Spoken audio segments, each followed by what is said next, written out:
तैयार रहिए। स्टार्ट। वाद तथ्य।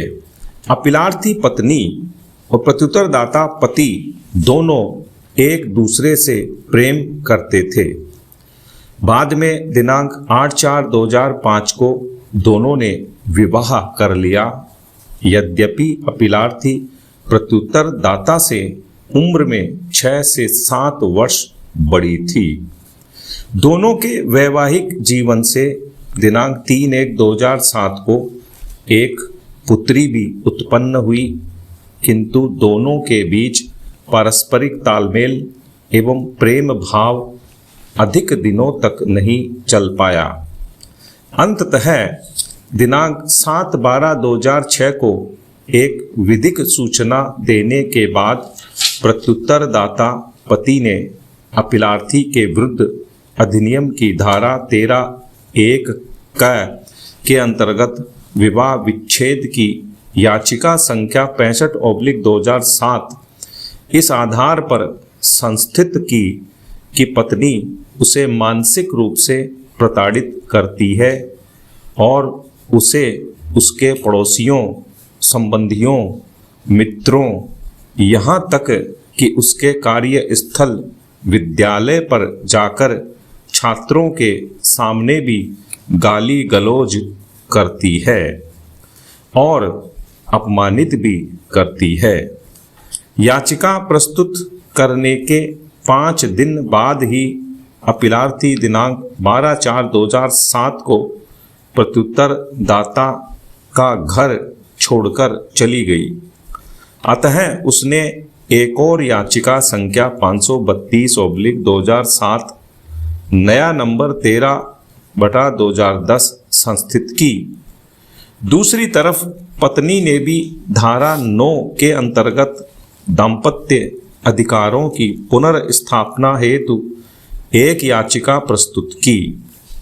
साथ ही साथ दहेज की मांग को लेकर एक दांडिक मामला संख्या 401/2007 भी दर्ज कराया, जिसमें अपीलार्थी को गिरफ्तार किया गया और वह 7 दिन न्यायिक हिरासत में रहा।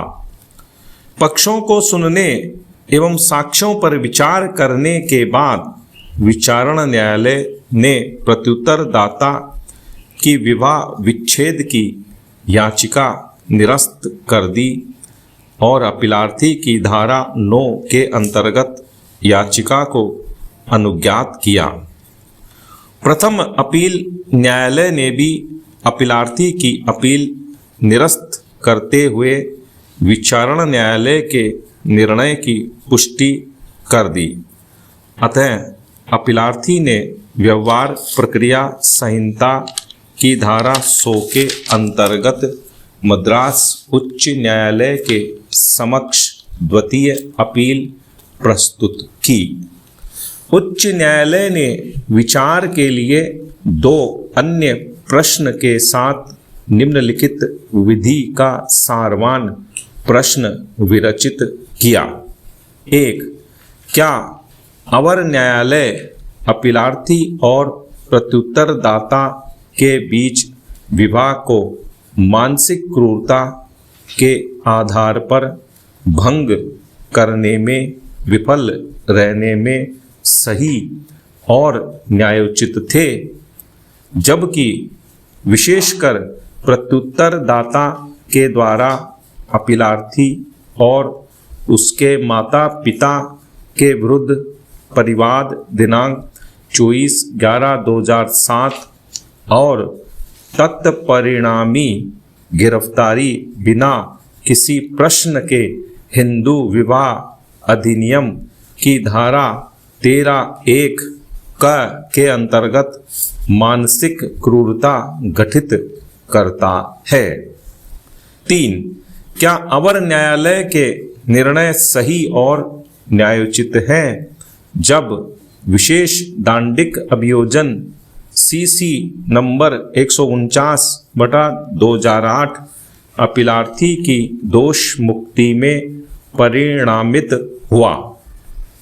उच्च न्यायालय ने आक्षेपित निर्णय एवं आदेश दिनांक 20/7/2018 के द्वारा निष्कर्षित किया कि पत्नी के द्वारा प्रस्तुत दांडिक मामला, जो सीसी संख्या 149/2008 के रूप में इस आधार पर संपन्न हुआ कि पति के द्वारा दहेज उत्पीड़न किया गया और जब कार्यवाही में आरोप साक्ष्यों के अभाव में झूठा पाया गया, तब उक्त कार्य हिंदू विवाह अधिनियम की धारा 13 के अंतर्गत यथाकथित भाव में मानसिक क्रूरता का कृत्य आशयित करेगा।